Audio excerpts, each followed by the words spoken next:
నమస్తే, welcome to reflection Bharat. నేను మీ అమోఘ్ దేశపతి.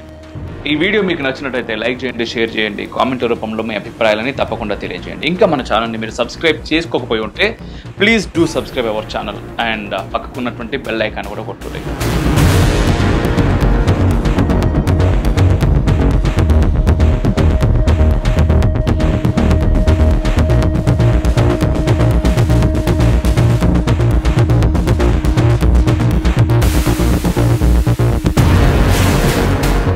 అడుగడుగున గుడి ఉంది, అందరిలో గుడి ఉంది.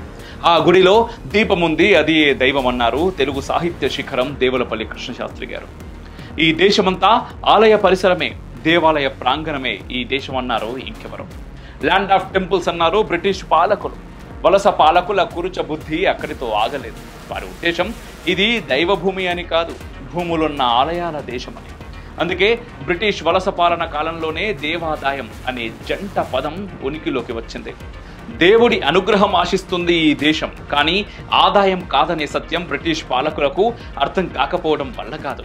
ప్రతిదాన్ని ఆదాయంగా చూడటం అవసరమనే వ్యాపార బుద్ధిని మనకు వంట పట్టించడానికి దేవాదాయ శాఖను మొదలుపెట్టారు. వక్ఫ్ భూముల విషయంలో నానా రాద్ధాంతం చేస్తాం కానీ మనమే మన భూ బకాసరులే ఆలయ భూములను కబ్జా పెట్టేస్తే పట్టించుకునే నాథుడు లేడు, ఉండడు. కొంతమంది అధికారులు ధైర్యంగా ఆక్రమణదారులను అడ్డగిస్తే దాడి చేస్తారు. భద్రాచలం ఆలయ భూములను చెరబట్టిన వారిపై చర్యలు తీసుకునేందుకు వెళ్లిన ఆలయ ఈవోపై భూ బకాసురులు దాడి చేసిన ఘటన ఇటీవలి కాలంలో జరిగింది. దేవుడి భూములు, ఆస్తిపాస్తులను, కానుకలను ప్రభుత్వం తన ఆధీనంలో ఉంచుకోవడం అంటే స్వాతంత్ర భారత చరిత్రలో ఇదో అధికారిక కుంభకోణమని ఆనంద్ రంగనాథన్ తన హిందూస్ ఇన్ హిందూ రాష్ట్ర పుస్తకంలో లోతైన పరిశీలన చేశారు. అంతేకాదు, తీవ్రమైన ఆర్థిక నేరమంటారు ఆనంద్ రంగనాథన్. మన పాలనా యంత్రాంగం, చట్టసభలు, రాజకీయ పార్టీలు ఈ దేశంలోని మెజారిటీ హిందువులను చులకనగా చూస్తాయంటారు ఆనంద్ రంగనాథన్. ప్రభుత్వ రంగ సంస్థల్లాగానే ఆలయాలు ప్రభుత్వాలకు ఆదాయ వనరులుగా ఉంటున్నాయి.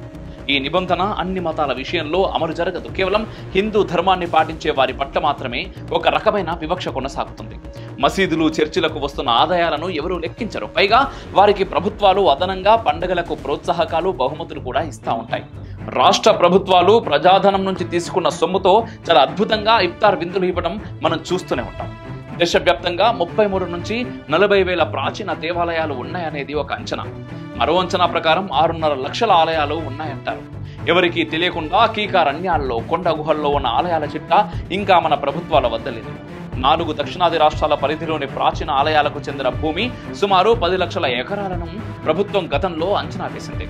హైదరాబాద్ ఎంపీ అసదుద్దీన్ ఓవైసీ ఆలయ భూముల గురించి అవకాశం దొరికినప్పుడల్లా పార్లమెంట్లో ఆడిపోసుకుంటా ఉంటాడు. వక్ఫ్ ఆస్తుల కంటే దేవాదాయ ఆస్తులే ఎక్కువని ఓవైసీ బాధ. దేశంలోని ఆలయ భూములు సుమారు 27 లక్షల ఎకరాలు కాగా అందులో సింహభాగం ఆక్రమణకు గురయ్యాయని ప్రభుత్వమే చెబుతున్నది. అంతేకాదు, ఆలయ భూముల వివరాలు ప్రభుత్వం వద్దనే సవ్యంగా లేదు. ఉత్తరప్రదేశ్లో 4,60,000 ఎకరాల దేవుని మాన్యాలున్నాయి. ఇందులో 1 లక్ష ఎకరాల సాగుయోగ్యమైన వ్యవసాయ భూమి ఉన్నది. సుమారు 2.5 ఎకరాల భూమి అన్యాక్రాంతమైంది. 2017లో యోగి ఆదిత్యనాథ్ అధికార పగ్గాలు చేపట్టిన తర్వాత ఆలయ భూములను స్వాధీనం చేసుకునే ప్రక్రియ మొదలైంది. అయితే దశాబ్దాల క్రితమే అన్యాక్రాంతం అయిపోవడంతో పాటు వాటికి ప్రభుత్వ పట్టాలు కూడా ఉండటంతో స్వాధీన ప్రక్రియలో సాంకేతిక సమస్యలు తలెత్తుతా ఉన్నాయి. తమిళనాడులో 44,121 ఆలయాలు ప్రభుత్వ ఆధీనంలో ఉన్నాయి. వీటి క్రింద 3,73,000 ఎకరాల భూమి ఉన్నది. ఇందులో 1,77,000 ఎకరాల సాగు భూమి ఉంది. ఈ భూమిలో మెజారిటీ వంతు 1970-73 మధ్యకాలంలో అన్యాక్రాంతం అయిపోయింది. కర్ణాటకలో లక్షలాది ఎకరాలు భూ బకాసురుల పాలుగాగా ప్రస్తుతం 15,413 ఎకరాల భూమి మాత్రమే మిగిలి ఉన్నది. ఆక్రమణకు గురైన భూమి ఎంత అనే లెక్కలు సైతం ప్రభుత్వం వద్ద లేవు. కేరళలోని పద్మనాభస్వామి ఆస్తుల విలువ 1,20,000 కోట్లుగా ప్రభుత్వం నిర్ధారించింది. కేరళలోని అత్యంత సారవంతమైన సాగు భూమి 5 లక్షల ఎకరాలకు పైనే ఉంటుందని ఒక అంచనా.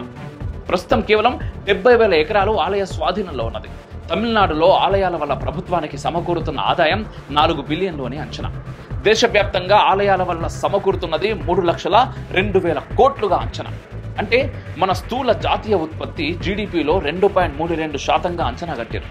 ఏపీలో సుమారు 4,60,000 ఎకరాల దేవుని మాన్యాలుండగా అందులో 87,000 ఎకరాలు కబ్జా కోరల్లో ఉన్నాయి. 1 లక్ష ఎకరాల్లో వ్యవసాయం చేస్తున్నారు. 4,500 ఎకరాల్లో హార్టికల్చర్, 5,000 ఎకరాల్లో చేపల చెరువులు ఉన్నాయి.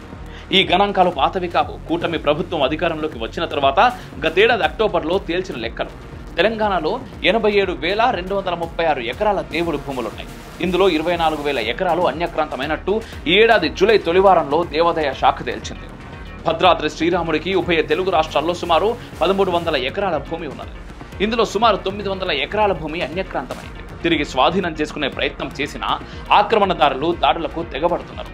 ఖమ్మం జిల్లా తిరుమలాయపాలెం మండలంలోని శ్రీ యోగానంద లక్ష్మీనరసింహస్వామి ఆలయ భూముల్లో 512.33 ఎకరాలు అన్యక్రాంతమైనవి. కబ్జాదారులు దర్జాగా దేవుడి భూముల్లో సేద్యం చేయడం, కొన్నింటిని ఖరీదైన రియల్ ఎస్టేట్ భూమిగా మార్చడం చేస్తున్నారు.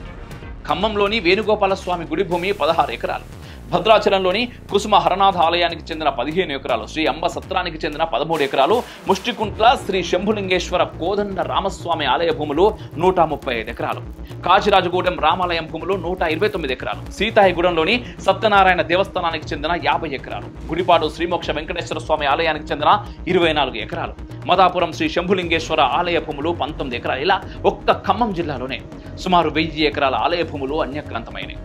తెలంగాణ రాష్ట్ర రాజధానికి కూతవేటు దూరంలో సచివాలయం, శాసనసభలకు సమీపంలోనే ఆలయ భూముల కబ్జా జరిగింది. 2 సైదరాబాద్లో నిర్మించే విస్తీర్ణం గల ఆలయ భూమిని రియాల్టర్లు ఇతరులు ఆక్రమించుకున్నారు.